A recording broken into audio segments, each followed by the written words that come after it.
sanke yi yéene kaay yëpp maase dellu si ci màggaluk Cheikhul Khadim gi ñu amal altine ji ca Touba Mbacké Direct News ngir fësal liggéey bu mag bu Cheikhul Khadim ne juróom-ñeent fukki at ak juróom-benn ginnaaw si ba tey moom Cheikh Ahmad Bamba Khadim Rasoul ci xol yi teg ca lu jege juróom-benn di millions yi doomu aadama teew ca Touba. Observateur moom ñëwaat ci kàddu yi ku sell ki Serigne Mountakha Bachir Mbacké ne kàddu yi kilifa dëgg la fa yëkkati bokk na ca xamal aji politique gi ne nguuruk àddina jarul yàqal wala faagaagal benn doomu aadama bis bi le jour jàpp moom ne leçon bu mag kay la joxe moom xalifa bu tedd bi keroog ci cérémonie officielle bi ci teewaay ak njiital xalifa bu Serigne Fallou Mbacké Khadim Rasoul Serigne Abo Falilou xalifa bi di sàkku ci ndaw ñi ñu def nekk moomeel royukaay njàngale ak li nga xamante ni mooy ndonduk Khadim Rasoul yéeni kaay bi di réew mi moom ne ku tedd ki Serigne Mountakha Bassir Mbacké ñett la dénkaane mooy jàmm cofeel ak njëggale Sud Quotidien ne ci woote bi nag kilifa gi bàyyiwu ci kenn du nguur gi du opposition bi Le Soleil fësale nataalu ministre intérieur Félix Antoine Diome muy ziar xalifa bu yéene kaay bi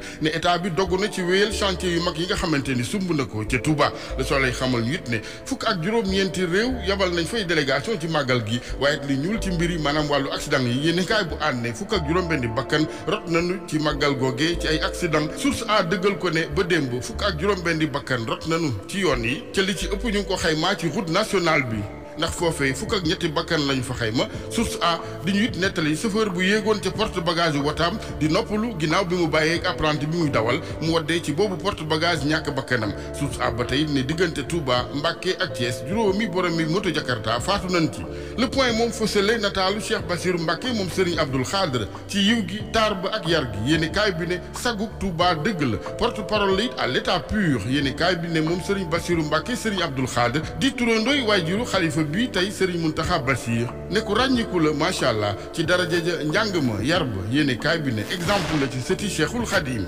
Bougane Gueye Dany njiital gëm sa bopp moom it màggali woon ci la tribune jàpp na ne Touba Mbacké mérité na lu ëpp fukk ak ñeenti milliards yi ko nguur gi baaxee at mucc ne xamal na it ñi ngànk nguur gi ne dañu war a gën a xam solo yi njéggale ak jéggale dañuy des ak la tribune waxtaane politique ak lu ñeel candidat Benno Bokk Yaakaar yi présidentielle 2024 la tribune xamal ñu ne samedi lañu koy xam boobee candidat kaay bi ne bis la nag bu lu ne xaj ngir waa Benno Bokk Yaakaar ndax Macky Sall nag day wéy di doon njiital APR laaj la bu yéene kaay bi yëkkati teg ca xamal ñu it ne am na alliés yoo xam ne ñoom ñu ngi rek yeeru di xaar tànneef gu dëppoowul ak bi nuy xaar ngir ñu mën a yëglu jël seen yoonu bopp ñeneen ñuy wër wala tànn candidat di waa Pastef bu nu sukkandikoo ci source a yéene kaay bi ne ci seen biir tàmbali nañu waxtaanee ñoom waa Pastef beneen candidat bu dul Ousmane Sonko enquête moom laaj bu mu def mooy Amadou Ba ndax dafay dem wala muy des ci primature bu Sénégal ginnaaw remaniement bi ñenn ñi njort ci fan yu yàggatul yéene kaay bi ne moom la mu bëgg mooy wéyal mission bi donte am na obstacle ci kanam di wàllu déclaration politique générale Le Quotidien moom mel ni ku ñuy fàttali njaboot gi ci Sénégal xale yi dem rek ci Barça gi lu toll ci junniy candidat yu nu kar ci ñaari